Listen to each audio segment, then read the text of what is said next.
김영덕 파트너님, 어떻게 보면 3월 역시도 중요한 일정들이 상당히 많이 준비되어 있는 것 같습니다. 네. 자, 그와 관련해서 우리가 미국의 FOMC도 좀 지켜봐야 되겠지만 또 하나 중요한 것이 바로 중국이 아닐까라는 생각이 들어요. 네. 1월 시장 우리가 힘들었을 때, 제대로 못 갔을 때, 글로벌 증시 다 갈 때 우리는 중국 영향을 받아서 그렇다라고 이야기했었지만 지금 시장, 중국 시장도 상당히 좋게 올라오고 있는 모습이거든요. 네.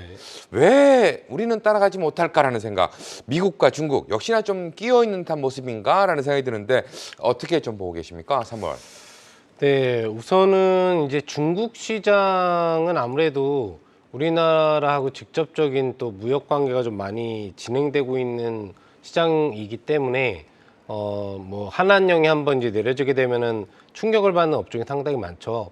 그렇기 때문에 중국 시장에서 얼마만큼 이런 부분들을 풀어주느냐의 여부가 우리나라 관련 종목들의 이제 시총 상승력이나 매출액 증가 부분에 영향을 줄 수가 있기 때문에 굉장히 중국 영향도는 이제 중요하다고 볼 수가 있겠고요. 미국 같은 경우에는 당연히 뭐 선진국 증시 제1 선두 부분이기 때문에 이런 부분에 있어서 미증시가 올라가느냐 안 올라가느냐에 대한 여부 자체도 상당히 우리 증시에 영향을 이제 많이 준다고 볼 수가 있겠습니다. 우선 이제 3월 같은 경우에 우리가 핵심 포인트로 볼 수 있는 부분들은 이제 세 가지 포인트가 있겠는데 우선은 이제 중국 양회라고 볼 수가 있겠습니다. 당장 3월 초 부분에 이제 4일, 5일에 걸쳐서 중국에서 양회가 진행되는데 여기에서 이제 어떤 얘기들이 나오는지 여부 부분들이 상당히 중요할 것 같고요. 두 번째는 이제 19일, 20일 날 진행되게 되는 미국 이제 FOMC 회의. 별로 좋은 소식은 들리지 않을 걸로 예측을 하고 있습니다만 가장 중요한 이벤트라고 이제 볼 수가 있을 것 같습니다. 세 번째는 우리나라 시장만에 좀 영향을 줄 수 있는, 즉 외국인이나 기관 투자자가 좀 적극적으로 우리나라에 매수를 해줄 것이냐, 아니면 매도적인 생각을 가지고 오히려 우리 시장 외의 시장을 조금 더 최근에 우리 시장이 소외됐었던 것처럼 좀 적극적으로 공략할 것이냐에 대한 공매도 토론회가 예정되고 있는 부분이 있기 때문에 이 세 가지 포인트 이제 가장 중요하다고 볼 수가 있겠는데 우선은 3월 시장 같은 경우에 제가 보기에는 워낙 이벤트가 많아요.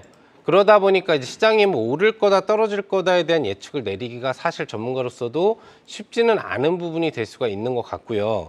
우선 일정들을 하나씩 살펴보도록 하겠습니다. 4일, 5일에 가장 중요한 중국 양회 부분이 이제 있겠고요. 그 다음에 내려가 보면은 이제 3월 6일에 파월 의장이 하원 청문회에 참석을 합니다. 역시 거기에서 이제 이런저런 얘기를 하면서 증시 변동성이 나오게 될 거고요. 그 다음에 이제 여기 보시면은 미국 연준이 이제 은행 유동성 지원 프로그램을 이제 종료하는 타이밍이 다가오게 되고 역시 이것도 유동성 공급 효과에 영향을 주는 부분이고 그 다음에 미국 CPI 당장에 이번 달에 발표됐었던 CPI, PPI가 다 안 좋았기 때문에 FOMC가 나오기 직전에 어떤 CPI는 굉장히 중요한 변수로 작용할 수 있을 것 같습니다. 여기에 따라서도 증시가 왔다 갔다 그럴 수 있는 부분도 있겠고요.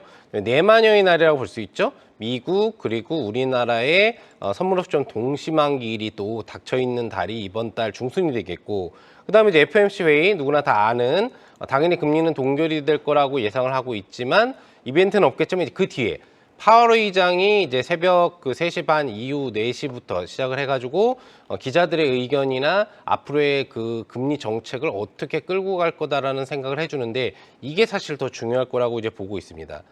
그리고 이제 뭐 그 중간에 뭐 러시아 그 관련 대선 푸틴이 있는데 이건 사실 어째 푸틴 대통령이 당선이 될 거기 때문에 의미가 없고요.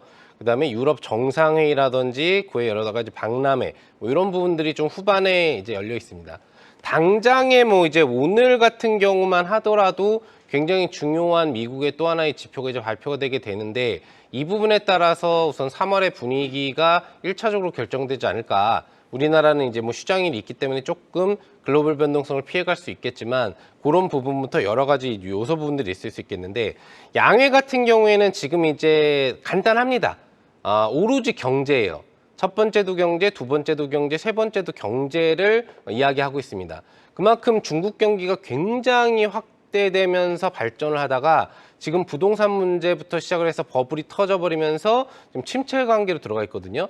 그래서 이번 전인대에서 핵심적인 부분의 경제 지원책이 어떤 식으로 나올 수 있을 것인지에 대한 부분이 중요할 것 같은데, 뭐 1차적으로는 부동산에 대한 모든 규제를 전면 풀어주겠다라는 얘기를 지금 해주고 있는 부분이고, 또 추가적으로 관련된 부분에 있어서의 어떤 외국인 그 투자 자본이 들어오는 부분에 대한 규제 부분들을 굉장히 대폭적으로 완화해 주겠다. 그리고 내수 경기 측면에서도 돈을 풀어서 어떤 중국 시장에 대한 또 경제 성장률을 높이겠다라고 얘기를 하고 있는데, 대략 5%의 어떤 경제 성장률에 대한 부분들을 얘기가 나올 거라고 지금 이야기가 나오고 있고요. FOMC 회의 같은 경우에는 사실 이 그림은 이제 저번 달에 CBS에서 파월 의장이 얘기를 해준 거예요. 금리 인하 언제부터 될 겁니까? 60분이라는 굉장히 유명한 프로인데 금리 인하 생각이 지금은 전혀 없다라고 하면서 충격을 줬었던 그 뉴스였었고요.